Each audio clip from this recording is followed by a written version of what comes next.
A poor guy with nothing but coins in his pocket chose to save a collapsing old lady on a crowded city street, but he didn't realize the woman he lifted from the ground was a hidden billionaire, and that one quiet act would lead him straight into the path of her powerful, untouchable beauty CEO daughter, who would later propose to him.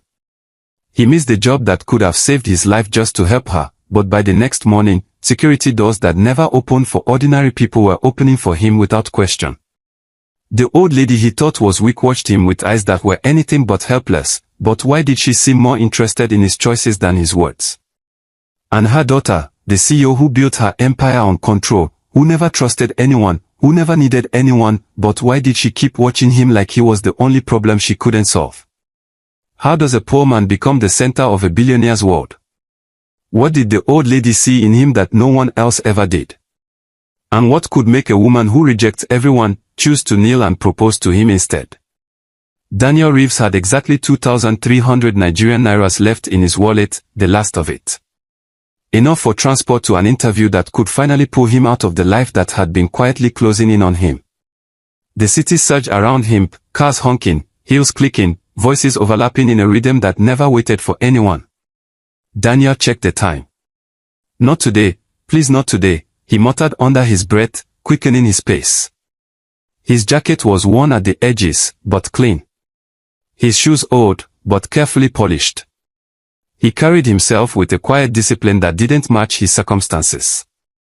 He noticed everything. A cyclist swerving too close. A loose pavement tire someone almost tripped on. A vendor struggling with a broken cartwheel.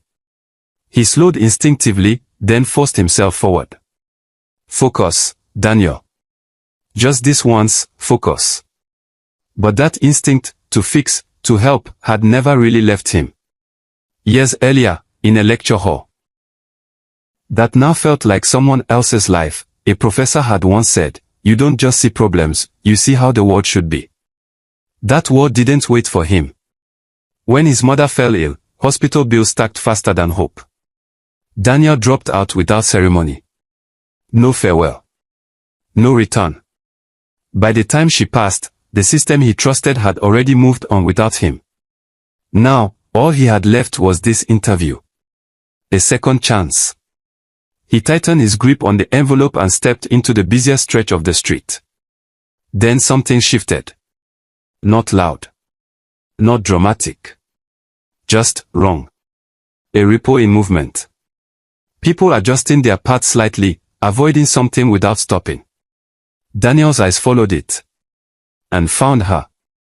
An old lady, standing near the curb, her hand trembling slightly as if reaching for balance that wasn't there. For a brief second, their eyes met. Hers were not empty. They were searching. Then, she collapsed. A man in a tailored suit glanced down, irritation flickering across his face. "Someone should handle that," he said into his phone, and kept walking. A woman slowed, hesitated, then whispered, "Oh dear," before disappearing into the crowd. The city didn't stop. It flowed around her. Daniel didn't move at first. His eyes flicked to his watch. Then back to her. Then ahead, to the road that led to everything he needed. "If I go now, I can still make it," he whispered. Not confusion. Not weakness. Recognition. "You stayed," she said faintly. Daniel gave a small shrug. Didn't feel right to leave. A taxi slowed when Daniel waved. "Hospital?" the driver asked. "Yes." "Pay first." Daniel paused. He looked at his wallet. Then back at her. Without a word, he handed over everything he had left. As the driver helped her into the car, Daniel stepped back. Relief settled in, quiet, steady. "Wait," the old lady said. Her voice was stronger now. Too steady. She reached into her bag and pulled out a small card. Plain. No name. No logo. Just an address. "Come tomorrow," she said, placing it in his hand. Daniel frowned slightly. "It's okay, Ma. You don't need to." "Come," she repeated. This time, it wasn't a request. The taxi door closed. The car pulled away. Daniel stood there, staring at the card. Then at the empty road. Then at his watch. The interview. Gone. He let out a quiet breath and slipped the card into his pocket. Yeah, right, he murmured, shaking his head. Then he turned and began the long walk home. But high above the street, behind tinted glass in a silent black car that had been parked long before the fall, a man lowered his phone. She made contact, he said, and inside that moving taxi, the old lady sat upright. Her posture no longer fragile. Her gaze sharp. Deliberate. Interesting, she murmured. The test had begun long before Daniel noticed her. And for the first time in a very long time, someone had passed. Daniel didn't sleep well that night. Not because of hunger, he was used to that. But because of the card. It sat on the small wooden table beside his bed, catching his attention every time he tried to ignore it. Plain. Unbranded. Just an address. He lay on his back, staring at the ceiling fan as it clicked in uneven rhythm. Come tomorrow. The old woman's voice echoed in his mind. Not weak. Not grateful.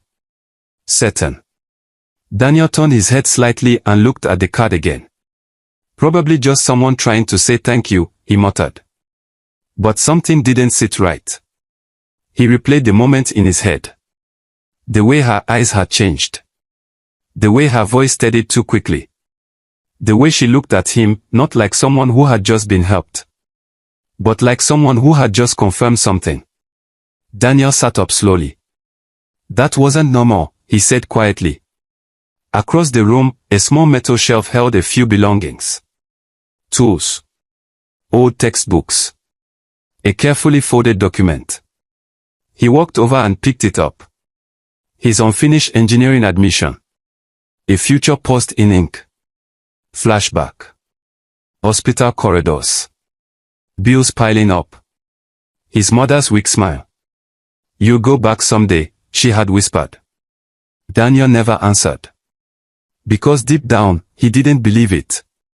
Back in the present, he placed the paper down and looked at the card again. Tomorrow, he said under his breath. Morning came faster than expected. The city was louder today. Or maybe Daniel just noticed it more. He stood outside the address on the card. And froze. A towering glass building stretched into the sky. Clean. Polished. Untouchable. The kind of place people like him didn't enter. They walked past. Daniel took a step back. Checked the address again. Same.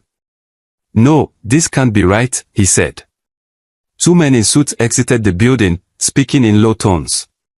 One of them glanced briefly at Daniel. Then looked again.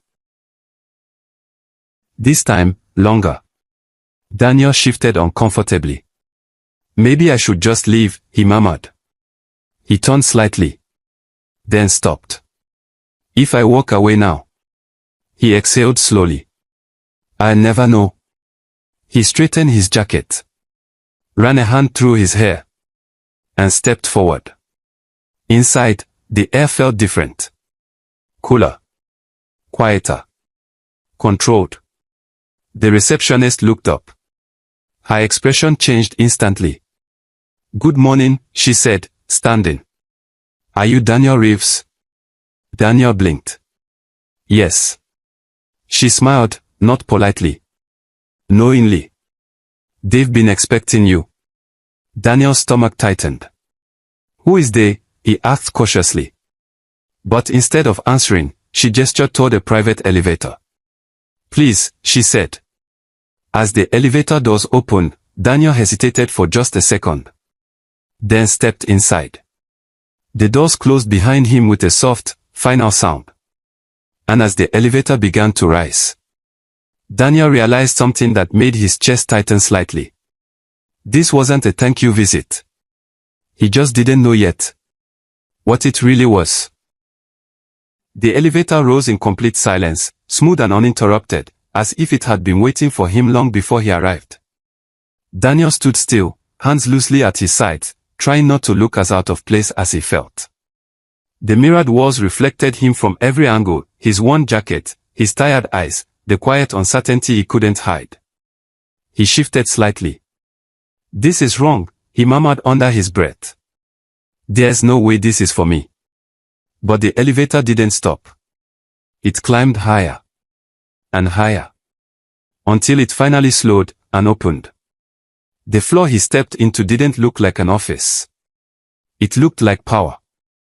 White glass panels revealed the entire city beneath, stretching endlessly in every direction. The furniture was minimal, expensive, intentional. Every detail whispered control. Two men in dark suits stood near the entrance, watching him. Not suspicious. Expectant. "Mr. Reeves," one of them said calmly, gesturing forward. "This way." Daniel hesitated, but followed. Each step felt heavier than the last. They stopped in front of a large door. One of the men opened it. "Please go in." Daniel stepped inside. The room was quiet. Too quiet. At the far end, near a long window overlooking the city, someone stood with their back turned. Still. Composed. Daniel's eyes narrowed slightly. Something about the posture felt familiar. "Close the door," the woman said. Her voice, steady. Clear. Nothing like yesterday. Daniel slowly pushed the door shut behind him. A soft click echoed. The woman turned.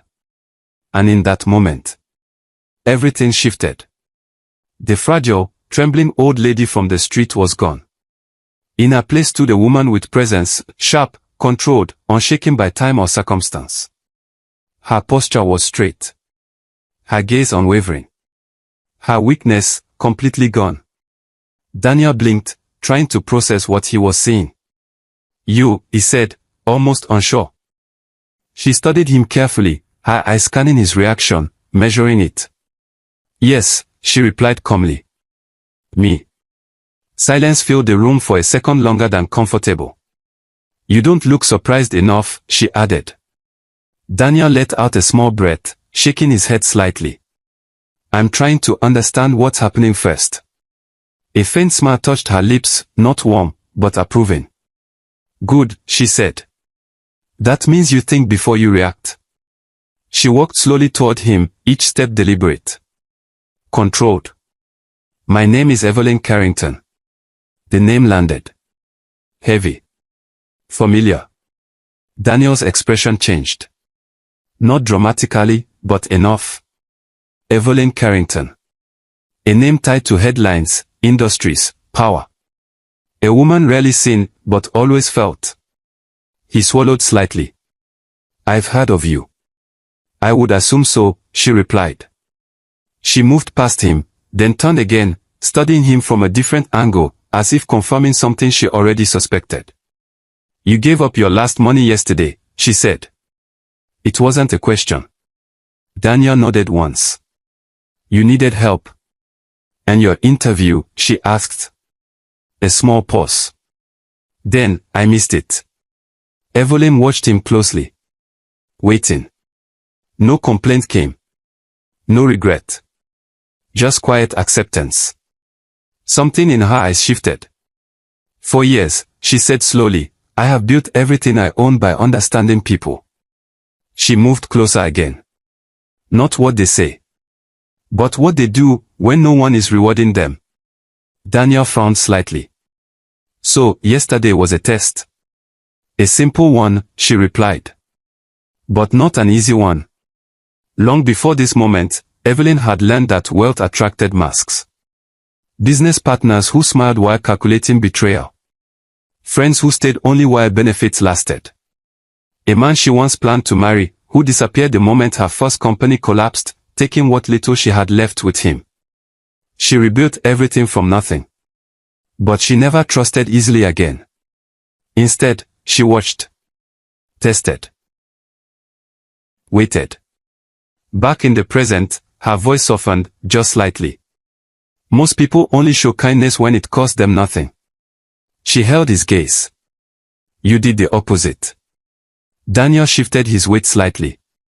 I didn't think about it that way. I know, she said. That's why you're here. A quiet tension filled the space. Why bring me here? Daniel asked. Evelyn turned toward the window, looking out over the city she controlled in ways most people never understood. Because people like you are rare, she said. Then she looked back at him. And rare things are either overlooked or valued. She walked to her desk and pressed a button. Send her in, she said. Daniel's brow furrowed slightly. Send who? The door behind him opened. And the air in the room changed again. The sound of heels against polished floor echoed softly. Precise. Confident. Unhurried. Daniel turned. And saw her. She wasn't just beautiful. She was composed in a way that made everything around her feel less significant. Sharp eyes. Controlled expression. Presence that didn't ask for attention, but commanded it anyway. Evelyn spoke calmly. My daughter. A brief pause. Adriana Vale. Adriana's gaze landed on Daniel. Cold. Assessing. Unimpressed. And in that single look, Daniel understood something immediately. Whatever this was, it had just become far more complicated. Adriana didn't speak immediately. She stood a few steps inside the room, her gaze fixed on Daniel as if she were reading something written beneath his skin. Not curiosity. Not interest. Evaluation. Evelyn moved back toward her desk, calm and observant, leaving the space between them open deliberately. This is the one? Adriana asked, her voice low and controlled. Yes, Evelyn replied. A brief silence followed. Adriana stepped closer, her heels clicking softly against the polished floor. She circled him once, not rudely, but thoroughly, taking in everything, his posture, his clothes, the way he held himself without trying to appear smaller than he was. No experience in corporate strategy, she said. No formal degree completed. No references that matter in this building. Her eyes lifted to his. And yet, you're here. Daniel met her gaze. I didn't ask to be. A faint shift, almost invisible, passed through her expression. Evelyn watched from behind, saying nothing. Adriana turned slightly. You missed an interview yesterday. Yes. For a stranger. Daniel didn't hesitate. She needed help. Adriana's jaw tightened just slightly, but not from disagreement, more like resistance to something she didn't want to acknowledge. You understand this company operates on precision, she continued. Timing, decisions, accountability. One wrong move cost millions. Daniel nodded. I understand responsibility. She studied him for a second longer than necessary. Then she walked past him toward the desk, picking up a tablet. Let's test that, she said. What followed wasn't a formal interview. It was pressure. Adriana handed him a file. Dense. Complex. Numbers, projections, logistics. You have 30 minutes, she said. Find what's wrong. Daniel took the tablet slowly. His eyes scanned the data, not rushing, not panicking. Adriana leaned back slightly against the desk, arms folded. You won't, she added. He didn't respond. Time passed quietly. The room remained still except for the faint movement of Daniel's eyes across the screen. He didn't skim. He studied. Years ago, Daniel had learned not just to solve problems, but to notice patterns others overlooked. While others chased big answers, he focused on small inconsistencies.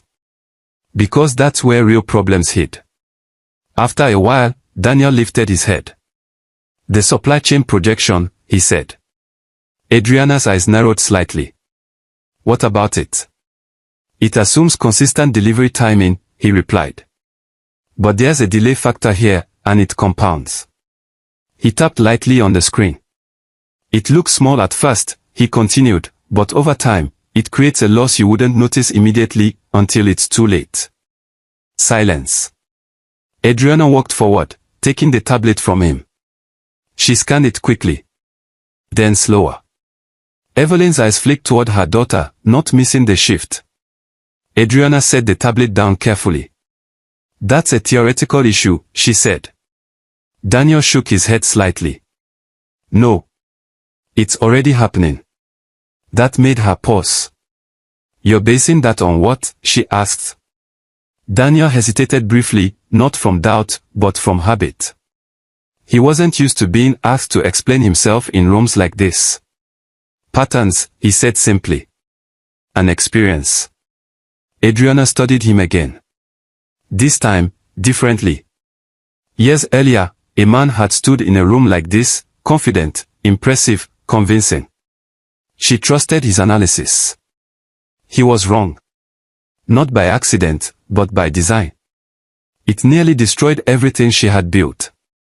Since then, she stopped trusting instincts that couldn't be verified. Back in the present, she crossed her arms again.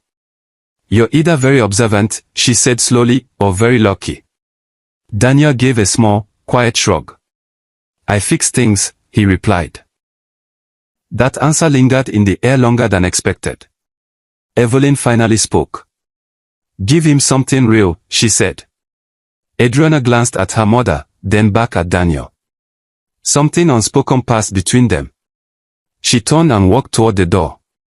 Come with me. Daniel blinked slightly. Where? Adriana didn't look back.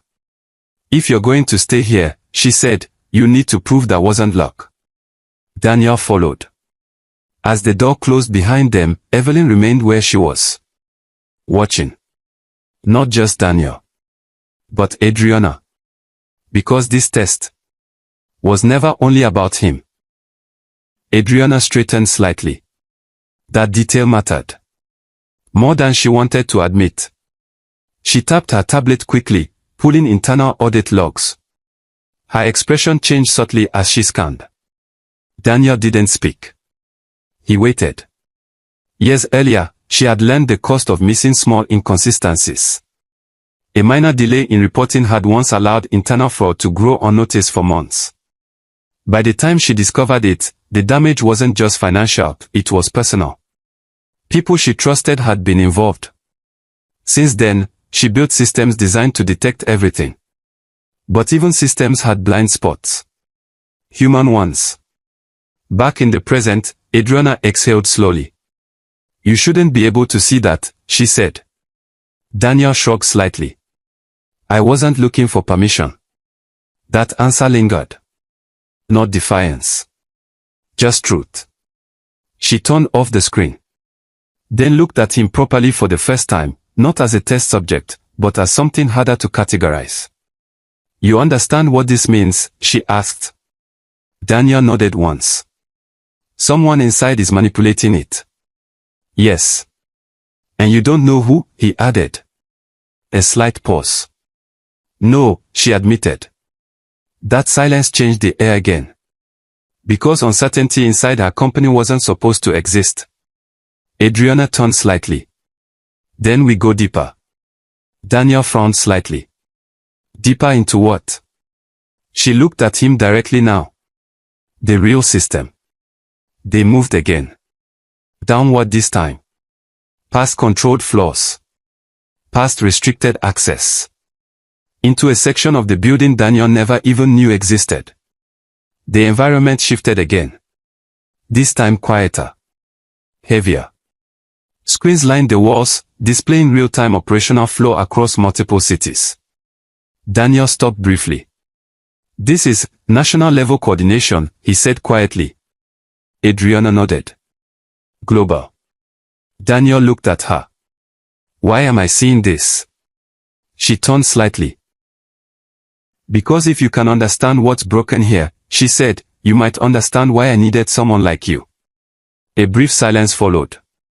Daniel asked, someone like me, why? Adriana didn't answer immediately. Instead, she stepped closer to one of the screens and pointed at a long, branching system map. Every decision here affects thousands of people, she said. And most of the people making those decisions have never once faced the consequences personally. She turned back to him. You have. that landed differently. Not as praise. As recognition. Daniel didn't respond right away. Because she was right. Every mistake, every delay, every hardship, he had lived the consequences of systems that failed people like him. Adriana watched his silence carefully. Then spoke again. This company doesn't need more experts, she said. It needs someone who understands what failure feels like. For the first time, Daniel's expression shifted slightly. Not pride.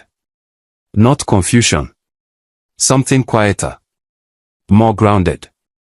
I'm not here to be part of a company, he said. Adriana tilted her head slightly. Then why are you here? Daniel looked at the screens again. Then back at her. Because you brought me in. A long pause followed. Not tension. Understanding forming slowly. Adriana turned away slightly, as if recalibrating her thoughts. Then stay useful, she said finally. And began walking again. Daniel followed. Not fully aware yet. That what she was really building wasn't just a test. It was a path. And he was already halfway inside it. Adriana didn't slow down as they moved deeper into the restricted section of the building. The air felt tighter here, as if even the walls understood they were not meant for casual conversation. Daniel followed a few steps behind, still processing what he had just seen, the scale of the system, the hidden complexity beneath what the public believed was just another corporate empire. You're quiet, Adriana said without looking back. I'm thinking, Daniel replied. That's usually where mistakes begin, she said. He gave a faint, almost amused exhale. Or where they are prevented. That made her pause for half a second, but she kept walking. They entered a control room lined with live data screens. Unlike the upper floors, this one had no luxury feel, only function. People worked silently at stations, tracking movements, logistics, and financial flows across multiple regions. Adriana gestured toward a central monitor. We traced the anomaly further. It's not just one route anymore. Daniel stepped closer. His eyes scanned the shifting patterns. It's spreading, he said quietly. Yes, she replied. A technician nearby glanced at Daniel briefly, confused at his presence, but said nothing. In this room, questioning Adriana's decisions wasn't an option. Daniel pointed slightly. This segment here, it's being rerouted before it even reaches distribution logs. Adriana folded her arms. Meaning? Someone isn't just hiding errors, Daniel said. They're rewriting what counts as an error. A subtle silence followed. That distinction mattered. Adriana remembered why she built this system in the first place. Not just efficiency, but control. Years ago, during her early leadership transition, a senior board member manipulated reporting structures. It didn't just cost money, it cost trust. She had to remove half her advisory team afterward. Since then, she built layers upon layers of verification. And yet, someone still found a gap. I've seen patterns like this before, he said. Not at this scale, but the logic is the same. If you want to hide something big, you don't hide it all at once. You spread it out until it looks normal. Adriana studied him more carefully now. Not skepticism. Reassessment. Where did you learn that? She asked. Daniel hesitated briefly. Not because he didn't know the answer, but because the memory attached to it wasn't comfortable. I used to work with systems that broke easily, he said. When you don't have money, you learn how things fail faster than how they succeed. That line carried weight she didn't expect. A short silence followed. Then Adriana stepped forward and accessed a deeper layer of the system. This level isn't even visible to most department heads, she said. If you're right, whoever is doing this has internal clearance. Daniel leaned slightly closer, focusing. Then it's not an outsider, he said. No, she replied. It's someone trusted. That changed the atmosphere. A technician nearby stiffened slightly, clearly hearing the implication but pretending not to. Adriana noticed everything. So did Daniel. She turned off the screen and faced him fully now. You keep identifying problems, she said. But I want to know something else. Daniel met her gaze. What? Why do you notice what others don't? That question hung in the air longer than anything else she had asked him so far. Daniel remembered sitting beside his mother in a crowded clinic years ago. Systems failing quietly around them. Delays that no one explained.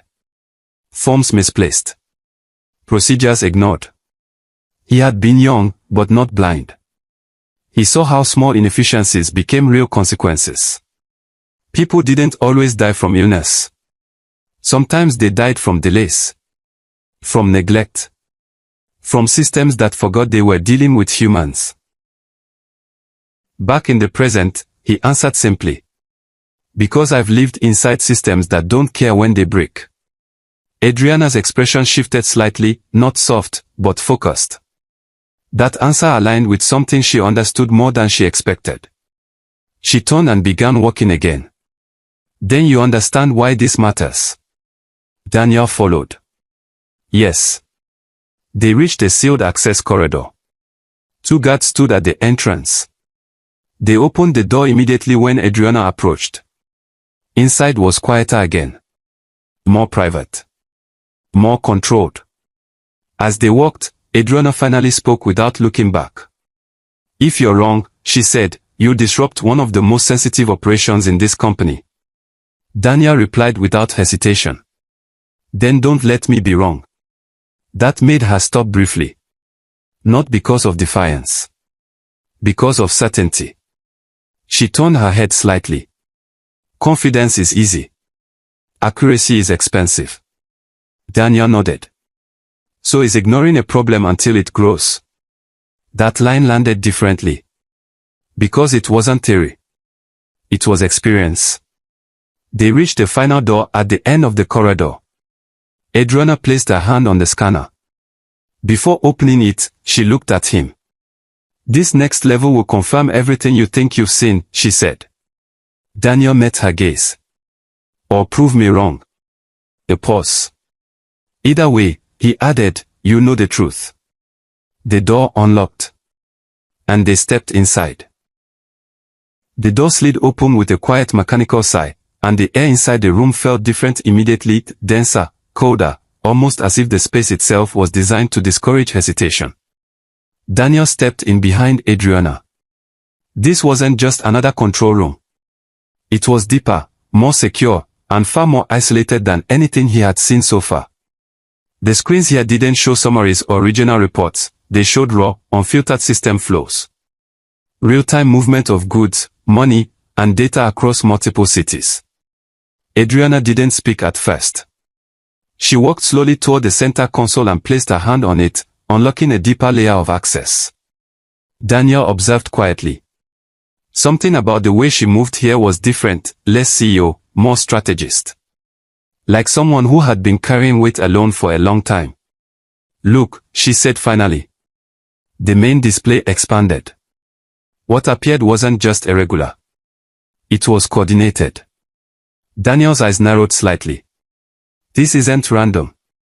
No, Adriana replied. It never was. She zoomed into a cluster of transactions. This pattern repeats across 3 regions. Same timing. Same structure. Slight adjustments each time. Daniel stepped closer. It's structured imitation. Adriana glanced at him. Explain. Whoever is doing this, he said slowly, knows your system well enough to mimic normal behavior. But not perfectly. They are copying efficiency patterns, not understanding them. That distinction mattered. Because copying kept you hidden. Understanding made you invisible. A technician at a nearby station finally spoke up, hesitant. We flagged it last week, but it didn't meet escalation thresholds. Adriana turned slightly. Why not? It looked like standard operational fluctuation. Daniel shook his head slightly. That's exactly how it stays hidden. The technician fell silent. Adriana crossed her arms, staring at the screen. For the first time, something unreadable passed through her expression. Not confusion, but recalibration. This means someone inside the network is either feeding false structure, she said, or altering data before it reaches verification. Daniel nodded. Or both. She remembered a board meeting years ago when a similar pattern had appeared in a smaller subsidiary. Back then, she dismissed it as noise. 2 months later, they discovered internal sabotage that cost millions and nearly collapsed investor trust. Since then, she built safeguards for everything. But systems weren't just technical. They were human. And humans adapted. Back in the present, she exhaled slowly. You were right to insist this wasn't a glitch, she said. Daniel didn't respond with pride. It usually isn't. That calmness unsettled her more than excitement would have. She turned to one of the live feeds and highlighted a distribution node. This is where it begins, she said. Daniel studied it carefully. No. Adriana looked at him. It doesn't begin here, he corrected. It just surfaces here. A pause. Then where does it start, she asked. Daniel traced the flow backward mentally, following invisible logic. Here, he said, pointing to an upstream coordination layer. But even that's not the origin. Adriana narrowed her eyes. Keep going. Daniel hesitated for the first time, not from uncertainty, but from realization. This is being shaped before it enters your system, he said slowly. Externally coordinated, then internally adjusted. That changed everything. Because it meant the system wasn't just compromised. It was being influenced. Adriana stepped back slightly. For someone who controlled billions in structured flow, uncertainty was rare. Unacceptable. But now it was present. A long silence filled the room. Then she spoke quietly. If this is true, she said, then someone has been studying my infrastructure long before I noticed. Daniel nodded once. Yes. And you found it in less than a day, she added. Yes. She turned toward him fully now. Not evaluating anymore. Observing. You shouldn't be able to do that, she said. Daniel gave a small shrug. I wasn't trying to. That answer landed differently again. Because effort implied ambition. And Daniel didn't seem ambitious. Just observant. Adriana walked a few steps away, processing everything. Then stopped. Without turning back, she said, my mother didn't bring you here by accident. Daniel looked at her. She never does anything without reason, Adriana continued. Everything is a test, or a calculation. She turned slightly. And right now. I don't know which one you are. That statement hung in the air. Not hostile. Not warm. Just honest. Daniel replied quietly, I'm not here to be either. Adriana studied him for a long moment. Then looked back at the screen. This system is now compromised at a level I cannot ignore, she said. A pause. And you are the only one who saw it without being told where to look. She turned fully toward him. So I want to know something, she said. Daniel met her gaze. Why should I trust that you're not connected to it? The room went still. Not tense. Focused. Daniel didn't react immediately. He simply nodded slightly, as if the question made sense. Don't, he said. Adriana blinked once. Don't trust me, he added. Verify me. That answer was not defensive. It was practical. For the first time, Adriana's expression shifted slightly, something between surprise and reconsideration. Because people usually demanded trust. Daniel offered accountability. She turned off the main display. The next step, she said, isn't here. Daniel asked, where then? Adriana looked at him directly. At the source. And this time, when she walked out, Daniel followed without hesitation. Not because he understood everything yet. But because for the first time, he was no longer being tested randomly. He was being pulled into something real. They left the deepest level of the building through a corridor that felt narrower than the others, as if the structure itself was guiding them towards something it didn't want to reveal too quickly. Daniel walked beside Adriana, not behind her this time. That detail didn't escape her notice. Outside the reinforced glass windows, the city stretched out in layered motion, traffic flowing, people moving, life continuing without awareness of the hidden machinery above it. Adriana finally broke the silence. "You don't look surprised," she said. Daniel glanced briefly at her. "I've stopped being surprised by how complicated systems can get." "That's not what I meant," she replied. A pause. "You're not intimidated." Daniel thought about that for a moment. "Should I be?" Adriana didn't answer immediately. That hesitation alone was an answer. They entered a quieter section of the building. No screens. No staff. Just controlled silence. Adriana stopped near a large window overlooking the city. "This company isn't just a business," she said. "It's a structure that affects logistics, pricing, and distribution across regions most people don't even think about." Daniel stood beside her, looking out. "That's why mistakes matter," she continued. "Because they don't stay internal." Daniel nodded slowly. "Nothing ever stays internal." That statement carried weight she didn't miss. A brief silence settled between them. Then Adriana spoke again, but more measured this time. "You understand consequences in a way most people here don't," she said. Daniel gave a faint nod. "Because I've lived through them." She turned slightly toward him. "Explain." He hesitated, not because he didn't know what to say, but because memory had a texture of its own. "My mother needed treatment," he said quietly. "We were told the delay was administrative. Paperwork. Approval chains." He paused. "She didn't survive the delay." Adriana didn't interrupt. Daniel continued, voice steady but lower. "After that, I stopped believing that systems fail randomly." That silence that followed wasn't uncomfortable. It was reflective. A small hospital room. A flickering light overhead. His mother's hand weaker each day. A nurse apologizing repeatedly for delays she didn't control. A stack of forms no one seemed able to prioritize. And Daniel, too young to fix anything, old enough to understand it mattered. Back in the present, Adriana looked away slightly. For the first time, her expression softened, not emotionally, but perceptibly less guarded.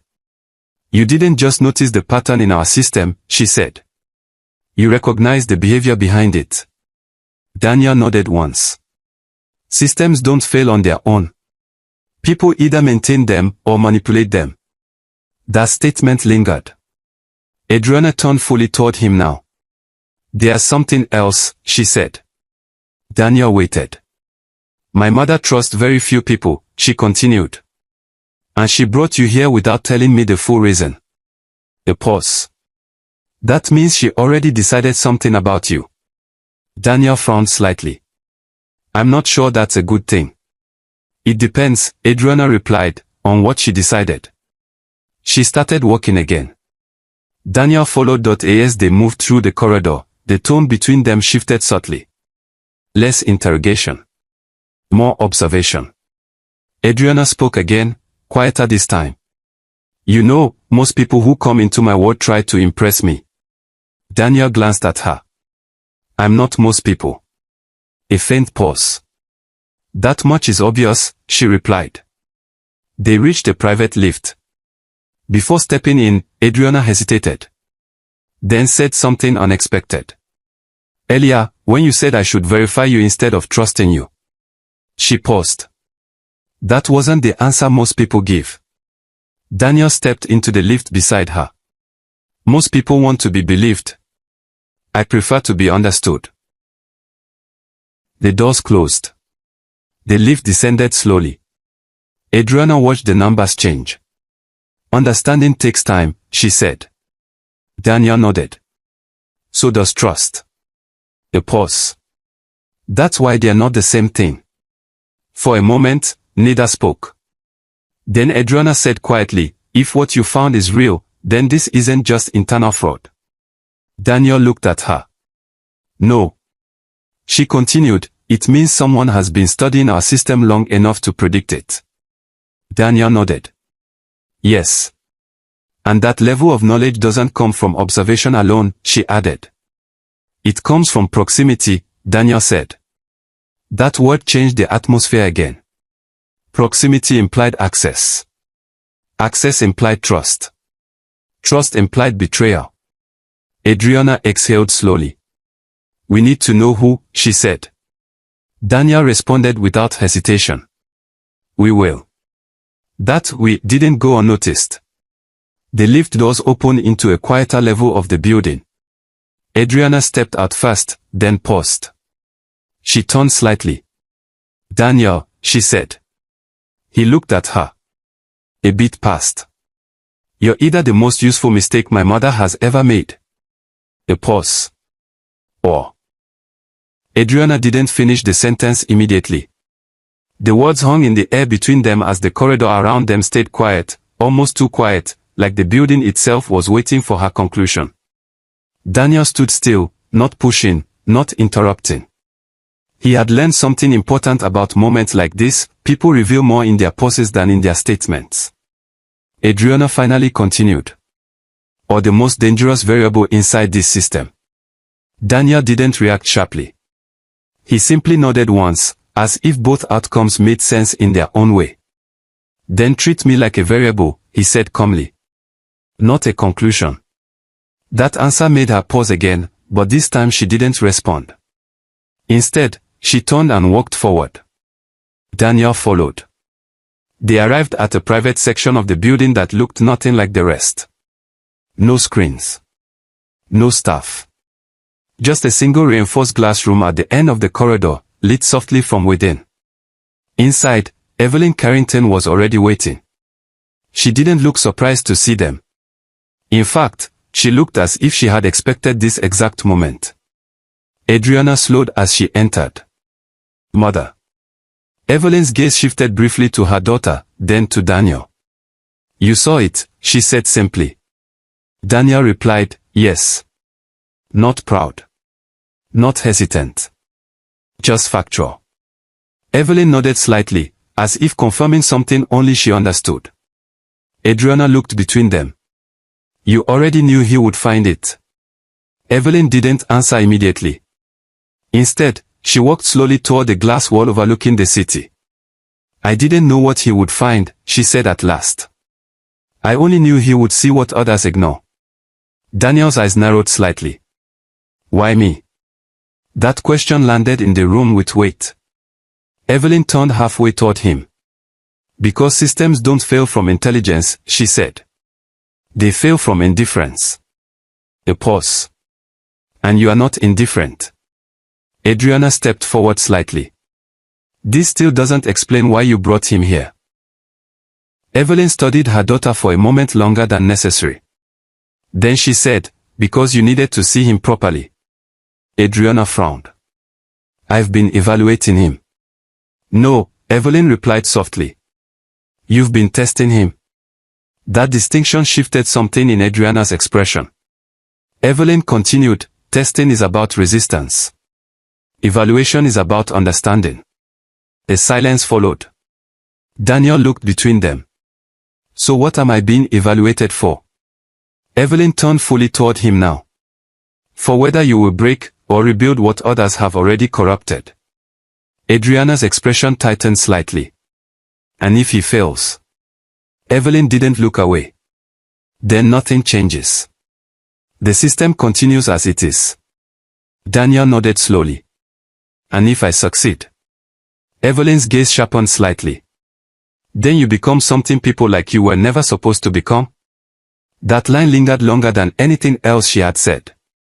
Adriana crossed her arms.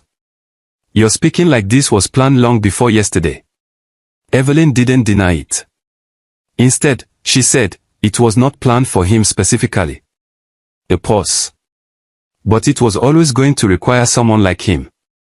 Daniel exhaled slowly. Someone who has nothing to protect. Evelyn shook her head slightly. Someone who has already lost what most people fear losing. That silence hit differently. Because it was true. Adriana looked at Daniel more carefully now, as if seeing him again for the first time. Not as an employee. Not as a test subject. Something less defined. Something more uncertain. Evelyn walked closer to the desk and placed a small file on it. "This is what you uncovered," she said to Daniel. He didn't open it yet. "Internal manipulation across supply layers," she continued. "Subtle enough to avoid alarms. Structured enough to stay hidden." Adriana added, "We traced it further. It doesn't originate inside this building." Daniel finally looked up. "I already suspected that." Evelyn nodded. "Good." A quiet bit passed. Then Daniel asked, "So what happens now?" Evelyn looked at him steadily. "Now," she said, "you choose whether you step away or step deeper." Adriana's gaze sharpened slightly. "Deeper into what exactly?" Evelyn turned toward the city again. "Into the part of this system that does not appear on any report." Silence followed. Not heavy. Final. Daniel looked at the fire. Then at the city beyond the glass. Then back at them. "You're not asking me to help," he said slowly. Evelyn replied, "No." Adriana added quietly, "We are asking if you understand what you've already walked into." Daniel closed the file without opening it further. Then he said something that changed the atmosphere completely. "I understand one thing," he said. Both women looked at him. "If this system is being manipulated," he continued, "then it will keep hurting people who don't even know they are part of it." A pause. "And I've lived that kind of silence before." For the first time, Evelyn's expression softened slightly, not emotionally, but in recognition. Adriana didn't speak. Because she realized something she hadn't admitted yet. Daniel wasn't chasing anything. He was responding to something he had already survived. Evelyn turned slightly.